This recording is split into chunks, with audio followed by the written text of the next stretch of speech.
Hi everyone, Mr. Hawkins with Hawkins Tech, and iOS 26.0.1 has been out for about almost 2 weeks at this point. And in this video, I'm going to give you my overall experience running iOS 26.0.1. I'm going to talk about my battery life, battery health, and performance, and also run a Geekbench score during the video as well. Now, as far as my performance on iOS 26.0.1, if we go into Apple Podcasts, we wait for it to load, everything loads up. Well, there was a little bit of lag just there, but typically everything loads up nice and fast. If we scroll on this page, we'll see if we can find any lag here. It will lag from time to time, but everything scrolls up as it should. We scroll on the home page here.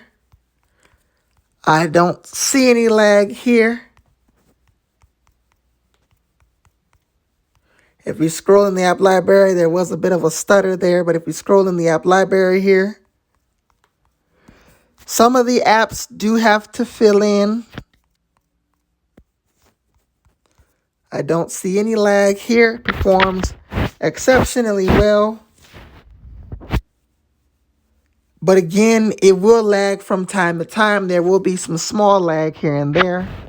But when the phone heats up, that's when it typically lags the worst.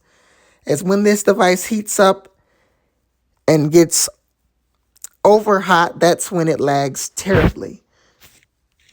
And speaking of my battery life, if I go into settings, battery health, I've had 500 cycles with this iPhone and I'm at 80% battery health. And I'm not getting good battery life on this iPhone 12. As you can currently see, I have 3 hours, 24 minutes screen on time, 14 minutes screen off time. But if I go into YouTube, I have it on my community page here. This is my battery life from yesterday. 2 hours, 29 minutes screen on time, 10 minutes screen off time, and ended the day with 36%. So I'm not getting good battery life, but that's to be expected as this iPhone's battery is at 80%, as it has been 500 charge cycles, as I typically never let my iPhone die on me completely. I typically try to power it off when I'm far from a charger, and it does get low. Now let's go ahead and take a look at the battery on the iPad.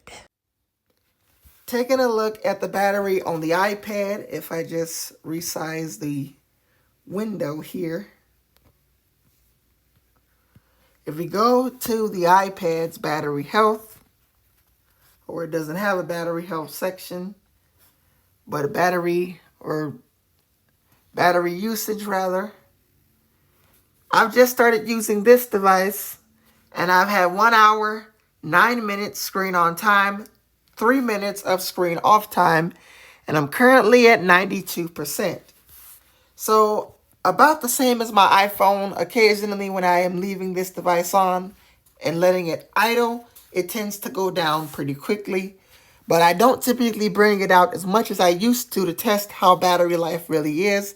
But since I've had both my iPhone 12 and iPad Air 4th generation for about 3 years, I'm sure battery life is probably not going to be that great. But performance on the iPad works nice and smooth.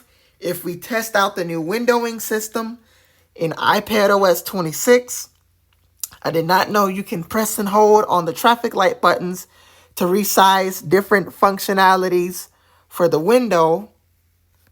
But they are bringing back slide over, which a lot of people are going to be happy about in iPadOS 26.1. But if I install the RC, I will be sure to mention that. Now I'm going to go ahead and run a Geekbench score. Geekbench completed, and on my iPhone, we scored 2059 single core, 4480 for multi-core.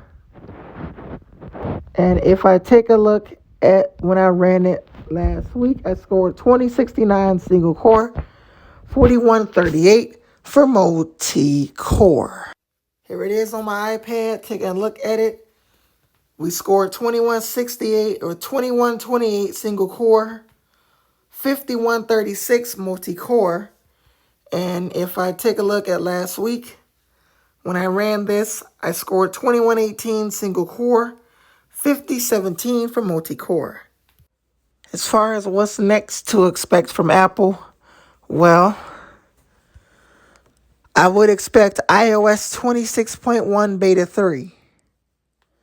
And I would expect that not on Monday because it is Columbus Day, formerly or also known as Indigenous Peoples Day. But we can also, I would expect it on Tuesday, October 14th.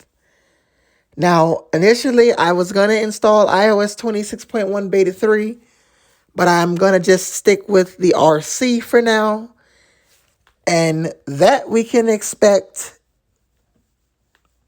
either the week of the 20th or the week of the 27th.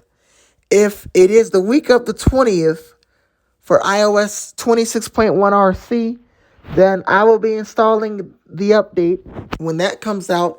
And then final release we can expect on October 27th.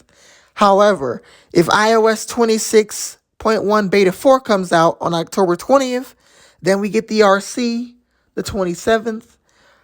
Then we don't get a final release of iOS 26.1 till November 3rd.